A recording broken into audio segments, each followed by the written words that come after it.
Ladies and gentlemen, a very good morning. Welcome to the second session of the ASEAN 100 Forum. And before I introduce the panelists, I would just like to engage everybody in the room with a few questions. And the first question is, how many of you are aware that ASEAN has an anthem, like a national song? Well, we therefore don't need to go to the second question. And, you know, I'm not going to ask anybody to come up here and sing the song. The second question would have been, how many of you know the song? And the third question would have been, how many of you get goosebumps and feel pride in your heart when you hear it? I think obviously the answer is quite clear, as was the take from your responses to the earlier question.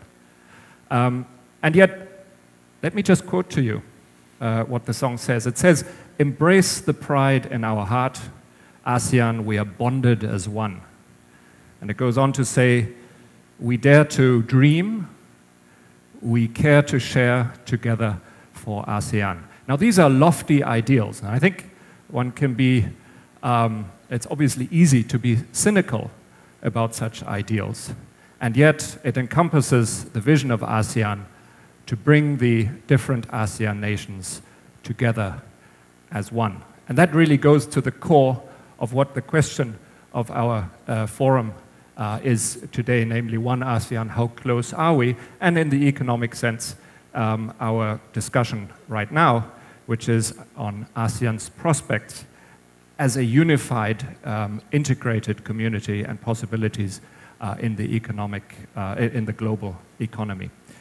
And joining me on the panel to discuss this very interesting subject are, if I may start from the right, Mr. Jaime Zobel, chairman of Ayala Corporation, a household name in the Philippines.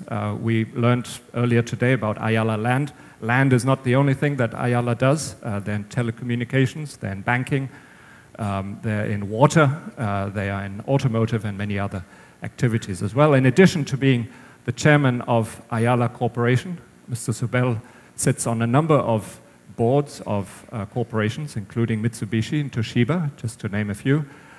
He sits on the board of the Asia Society, of the World Wildlife Fund here in the Philippines, and of the Singapore Management University. And World Economic Forum named him a leader for tomorrow some time back. Next to Mr. Zobel is Mr. Sandiaga Uno, one of the youngest and most inspirational entrepreneurs of the new Indonesia that we are seeing unfold. When Sandiaga Uno returned from his studies in the United States, he founded Saratoga Capital, which is today one of the largest and best-known private equity funds in Indonesia, focusing primarily on natural resources and infrastructure. For those of you who have flown Mandala Airlines, you have flown in a company that recently was acquired by Saratoga Capital. Sandiaga Uno also sits on a number of Indonesian corporate boards. He's a member of the Presidential National Economic Committee, and he's been named Indonesia's Entrepreneur of the Year by Enterprise Asia back in 2008. And finally, last but not least, next to me here, Mr. Alvaro Celis, a Venezuelan national, to provide us with the perspective of someone who has arrived in this region only 6 weeks ago. I asked him where does he live, and his card says Singapore, but he told me he lives actually on Singapore Airlines at the moment, flying around, getting to know the region. Mr. Celis is a Venezuelan national. He's born and bred and studied in Venezuela, and he has a long career, 20 years, more than 20 years, with Microsoft in various leadership positions in South and Central America, and a stint, I think, also in the United States. He was named Microsoft Manager of the Year in 1993, and he now is Vice President for Sales, Service, Marketing, and Support for the Asia-Pac region based in Singapore. Welcome, gentlemen, and thank you for joining us here today. And maybe I will start off by asking the same question to all three gentlemen, and we'll get three, I think, different perspectives. And the question is One ASEAN? Is it a pipe dream? Is it a fantasy? Or is it something that we can realistically see happen or realistically make happen in the foreseeable future? Mr. Zobel, if I could ask you to start off. Let me just say from the start that I've actually always been a tremendous believer in ASEAN. It's something that's quite necessary, I believe, in our part of the world at this point in time, at a time when both China and India have attracted an inordinate amount of foreign capital, I guess, into their countries. I've always felt it's important that all of us as countries within the Southeast Asian area find a way to unite and create some momentum around ourselves as a group, rather than individually, where we might become more irrelevant given the kind of size of commitment to both China and India over the last decade. That's number one. So I've always been optimistic. It was very interesting to see the results of the survey earlier, because knowledge and support and hope, I guess, in ASEAN still remains fairly low. And I think that's a challenge to all of us. Rather than a problem, I see it more as a challenge. I think there have been some natural movements already in this direction. We're already a hub for production, and that's led to production networks being distributed throughout the ASEAN area that naturally have to coordinate with each other. On the financial front, I think there's been far more cooperation since the 1997 crisis that has led to a certain unity of purpose. And so there have been building blocks, but I think we still have a long way to go. And I guess the job of conferences like this is to create a common cause and get us united around possibly a common dream. By the way, I didn't know the anthem. Thank you, Mr. Zobel. So ASEAN as a balance to rising India, rising China, necessitates a certain unity. And there was a demonstration of some unity, at least during and after the 1997 crisis. May I ask the same question to you, Sandiaga? I grew up like literally a stone throw away from the headquarters of ASEAN in Jakarta. Probably many in the audience wouldn't know that ASEAN Secretariat is actually in the south part of Jakarta. That building for the last 25 years is actually getting old. Nobody's paying attention, and it's graying. Not that many people know that there are activities there. And at the same time, Indonesia's positions in the SEA Games keep on dropping for an entirely different reason. But I see, and that result clearly shows that basically, despite the rhetorics, despite the enthusiasm and optimisms, I think there are challenges going ahead. About 4 years ago, as I was trying to transform our investment company into an institutional platform. We launched a Southeast Asia platform, basically trying to raise a Southeast Asia fund. And despite that, people are looking after China and India, it's actually Southeast Asia as a region that can show some growth. The receptions from the investors, as well as the receptions within the investment community, have been very, very muted, because they see it as a region that probably combined, although it has a very good prospect, 1.8 trillion of combined GDP, 600 million people. But in terms of integrations, in terms of investment thesis, it doesn't have a common platform. Actually, every single market is very distinctive. So about a year ago, when we were basically trying to raise another product, we have to change it from an ASEAN or Southeast Asia platform into a country-specific. So we're selling that it is in Indonesia, but we're selectively and opportunistically looking at opportunities around Southeast Asia that have nexus to an existing country-specific situations.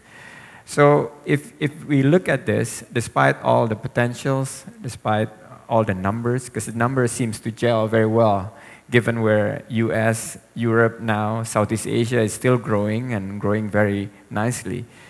Not that many people within the business community and within the investment community are that convinced that this has a story of a very attractive market to invest. So it is still a bright spot, and I think there's a session about social media. Maybe we should, other than talking about the usual subjects or the boring economic or the boring investment topics, we should talk about something like a social media, because Southeast Asia is now like the region where social media is exploding. Indonesia is now the second largest Facebook market in the world with close to 34 million users. I think mobile phones is growing rapidly in the Philippines and Indonesia. Everybody have 2 handphones. My driver just recently got his 3rd handphone, which is a BlackBerry. He asked for my PIN. So I said, what is it? Is it a ATM PIN? No, your BlackBerry PIN, sir. I said, do you need to receive email on a daily basis or hourly basis? He said, no, because the other drivers has it. So, you know, it's peer pressures. I was suspecting that he would have like 3 wives that requires him to have 3 handphones. You know, he only have 2. But those are stuff that we should talk about more in ASEAN. It's exploding the social media and how we can integrate as a society before even talking about, like, you know, more like the top 5 categories that we've been talking about.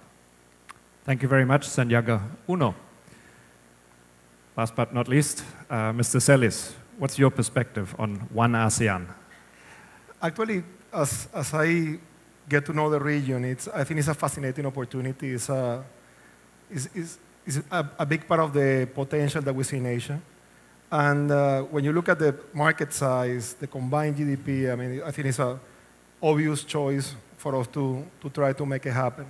Now, when I look at the process as a newcomer to the region, resembles many similarities on processes that happened in Europe and the Americas years ago.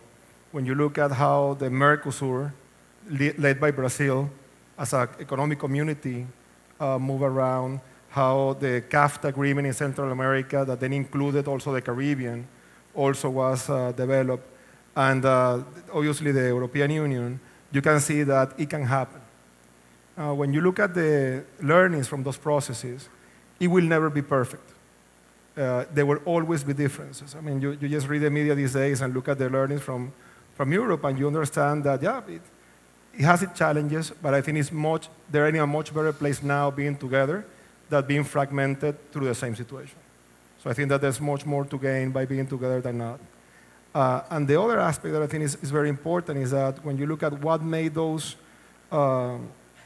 axis of economic development and opportunity happen, a lot of has to be on how do you agree in common principles that unite you, how does the momentum that you're living can bring you together, and the forcing functions like competition that might make us work better together than separate. Right? I think that in Asia, the pressure on India, Japan, China is going to be tremendous. How to attract foreign investment, how to make this economy happen, and that forcing function will bring us together by nature. I mean, it will make us much better together than separate. That's where we're in right now. Now, big opportunities is how do we make decisions based on the common framework and agreement on what is good for the union, for the Asian community. And maybe one opportunity that we have is to think on, and building on your idea, and how do we take on not only the existing economic trends, but the upcoming ones, and maybe start there. So when you look at the youth of the population, in our case, the technology industry, how many graduates are we getting on math, technology, science, and how the young population will enter into the workforce. And if we all agree that the best asset of every country is its people, then the question is how can we better leverage the knowledge economy? and all the benefits that that knowledge economy that is forming through the world and getting shape, and what leadership position can get the Asian countries as an axis for foreign investment, as an axis for economic development and industry development in that knowledge economy. When you look at, for example, the opportunity that we have in intellectual property rights and patents, you look at the global organizations, for every point that you can build on patent protection, you get 2.8 points more of foreign economic investment. You move to trademarks, and then you get another point, and you go to 3.8.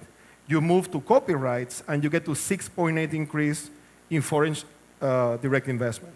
So that is a low-hanging fruit, an opportunity that we have as a community to be more attractive, based on your experience as well. I think that's very clear on how to invest better in the region, and then creating that platform of knowledge economy and intellectual property.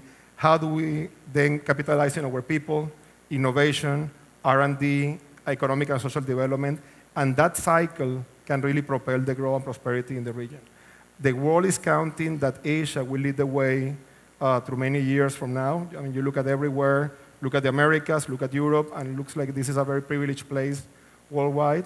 If we can tap into that momentum combined with the knowledge economy, I think that we can have a great opportunity to move a step forward in economies and opportunities that are being now formed.